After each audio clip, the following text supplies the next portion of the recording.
Hello my friends and welcome, my name is Dennis and this is the latest update from Ukraine. Again, awesome news for today. The counteroffensive operation of Ukrainian forces continues. However, it slowed down a little and we have some of the territory gains still in Kharkiv area, but not only. Let's zoom to this place first. So today we pushed towards this Oskil part and you can see the gray area. It's quite large. And what can I see, my friends? That we already passed the Oskil water reservoir. We are fighting here on the south part of this front line and also near to Burova and here on the north near to Kupiansk. And just want to show you the timeline for today's achievement. So we took this part, Oskil itself, and we push Russians away from this part. It means that we already crossed this river and we're gonna go continue offensive action towards the Lugansk Oblast, and not only, actually it's Donetsk over here, Donetsk area, and we also push a little bit from the Radiogorodok. We crossed the Siversky Donetsk river before, so let me show you the timeline. Firstly, we landed there and we are now very close to Liman. We're gonna push this city from three of directions, from Ozerny, this way, from Yarova, and also from Radiogorodok. So for sure, it's just a matter of time, then we'll get Liman under Ukrainian control. Speaking in general, my friends, why this counteroffensive action stopped a little bit? Because, as I told you, we need to put supply lines, new supply lines to that area, and we also need to put our artillery systems just to make sure that Russia will not go back and occupy the same places, basically build defense lines and supplies. Speaking about the rest parts of the front lines, my friends, we got the information mostly from the Russian side that Ukraine is gathering the forces for one more massive counterattack. For now, that is not confirmed by our side, and as you can see, there is no counteroffensive action. Now we have two major spots, one in Kharkiv and the other one in Kherson, and the distance between those front lines is around 300-350 kilometers. That makes Russia struggle to communicate. Now they need to organize supplies for two of their major groups. They need to stop our counteroffensive here near to Kharkiv, and also somehow they need to put new supply lines to Kherson direction. I think it's unreal for them to do so in Kherson, and it's just a matter of time that they're gonna flee this part of the territory, the south part of Ukraine. Obviously, because they basically cut from the supply lines, and they have three of the ferries that are still exist, but they cannot take tanks away or tanks to the front line in Kherson. I would say that Russia went to Ukrainian counterattack trap.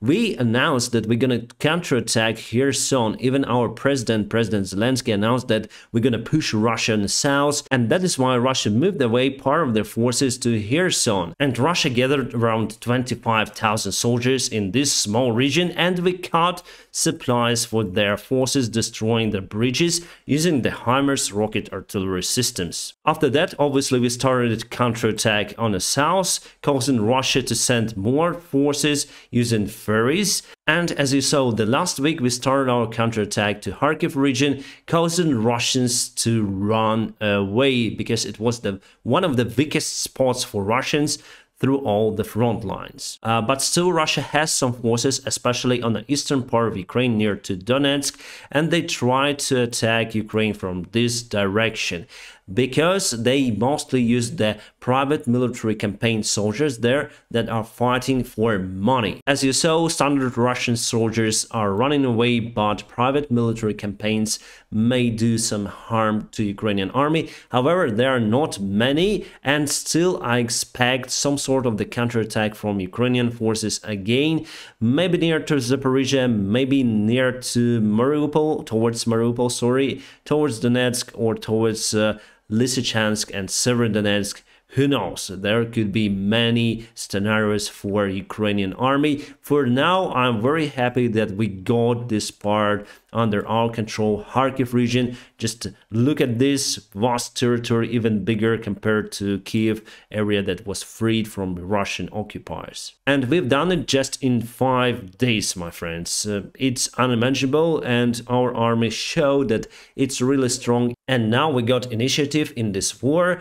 Before, Russia decided where to attack Ukrainian army, and now we decide where to start and when to start our counterattack. And now let's go to the south, my friends, where Ukraine has some sort of progress.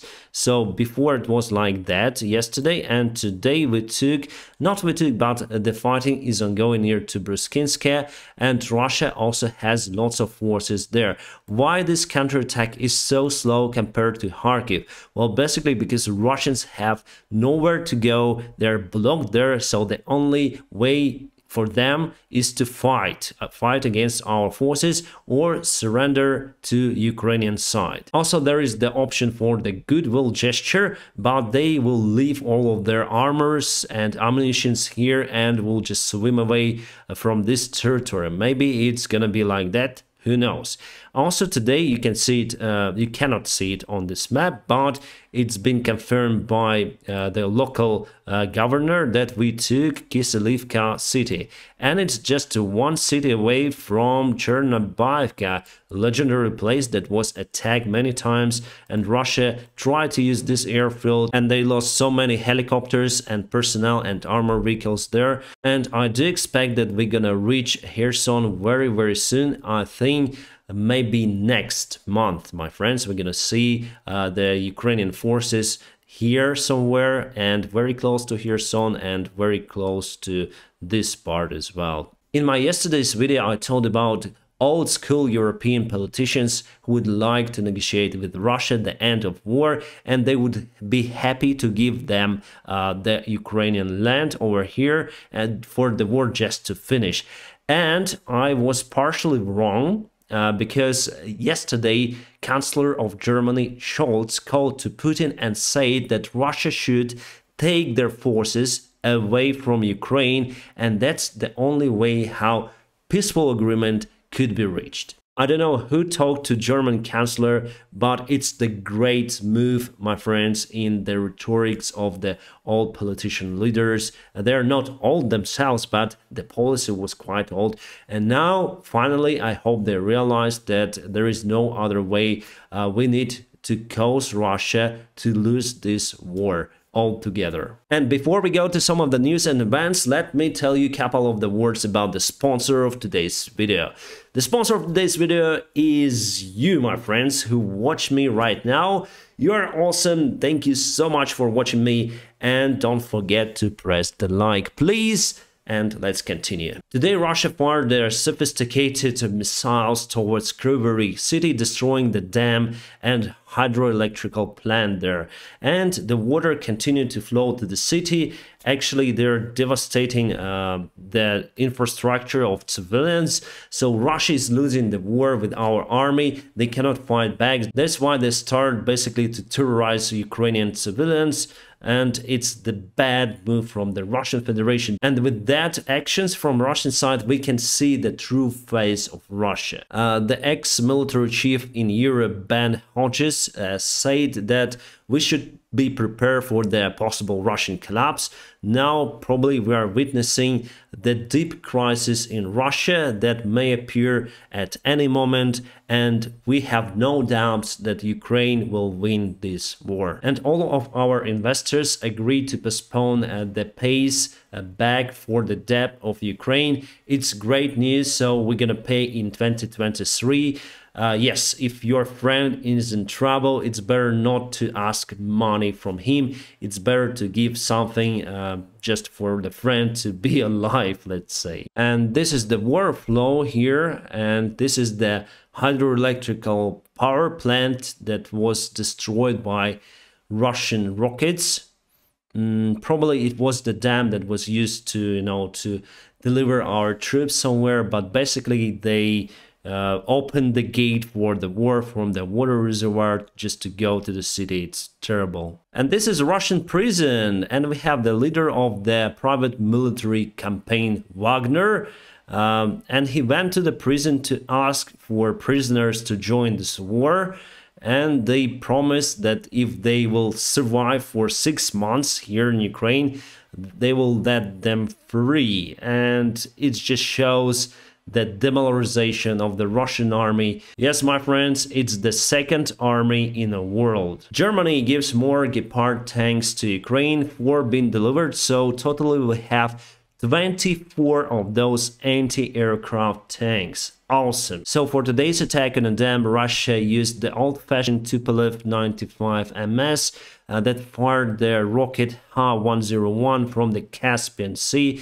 Yes, those rockets have a large range up to 5,000 kilometers. And it's the first time that Russia recognized its failure in Kharkiv region. So before they told about the massive regroup of the Russian army from Kharkiv region to Donetsk, but now they admitted their failure, and it is what it is, my friends. Russian propaganda, my friends. You see those helicopter pilots, they fired some rockets to that ship that said this is the landing ship of Ukrainian forces, so they say that they destroyed it. Very huge blast. And let's go. I just want to show you what that thing really is. It is the part of unbuilt bridge column in Zaporizhia region that was built during the Second World War by Germans. So Germans wanted to build some kind of the bridge across the Dnieper River. They had this project and they started to build it, but because of the circumstances didn't finish.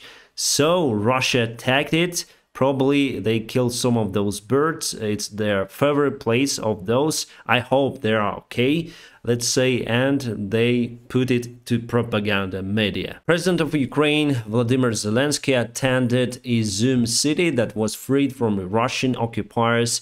It was the major military base there for Russians, and just within 4 up to 5 days we were able to free that territory and that particular city. It's one of the biggest cities of Kharkiv region and that area, and it's a very brave move from our president to visit Izum city. And this is a Ukrainian flag in Izum, so Zelensky is here, military soldiers there. And the group photo, Zelensky is a little bit blurred. This is Belbek military base of Russia in Crimea, Sevastopol, my hometown, by the way. And they put the cell phones on the board with the nails, saying that Russian soldiers should not use them, that they attend the military base, because those phones may be used to direct the rocket. And actually we have the satellite images of that military base. We know how many airplanes, the location of those airplanes on that airfield.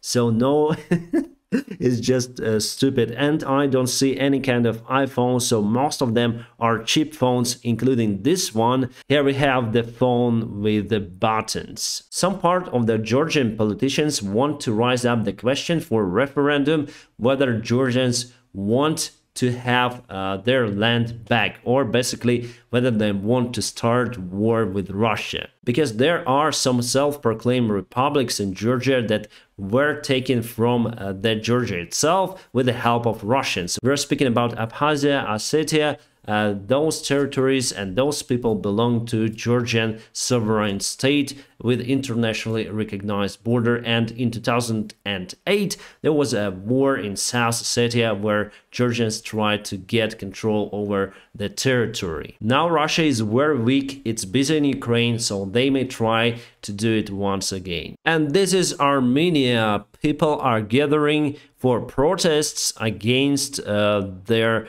Prime Minister Pashinyan. It's very strange for me because recently they've been attacked, as they say, by Azerbaijan. If the nation was attacked, like Ukraine was attacked by Russians, we had the cues for the military branches not to protest, you know, and somehow Armenians went on protest, destabilizing their country even more. I think it's my personal opinion. And Armenia officially asked for the help of ODKB, this military union that includes Russia, Armenia, Kazakhstan, Tajikistan, Kyrgyzstan, and Belarus. and I expect that no one would help them in that case because Russia is busy here in Ukraine and other countries don't want to mess up with Azerbaijan and Turkey. I think Ukraine counterattack was also successful because we were trained in United Kingdom and there were instructors from many of the countries including Norway, Canada, and many more. And our army was taught how to use the Western-made weapons. And basically, without the help from Western countries, I think it would be very bad for Ukraine. The situation now could be much worse. With your help, my friends, with your country's support of Ukraine, it's getting much easier for us here. And if we speak about their life, well, there is the crisis now. We are losing jobs. People are fleeing from the east towards central part of Ukraine and western part of Ukraine. But in general, if you just walk outside, you'll see kids are playing on the playgrounds, people are walking, people try to live their normal life in these bad circumstances. And it is possible because of your support, my friends. And thank you so much for paying your taxes to the budget of your country. That is how they support us right now. It's very crucial for us. My friends, I'll keep you updated on situation here in Ukraine. Hope for more awesome news tomorrow. And if you want to support this channel, just press the like button. If you want to support me financially, there are always the links in the video description below. You may support me on PayPal, Patreon, or Donatello, whichever you like. Those of you who support me, my friends, you're awesome. Thank you so much for your support, and I wish you a peaceful sky wherever you are. Have a great time.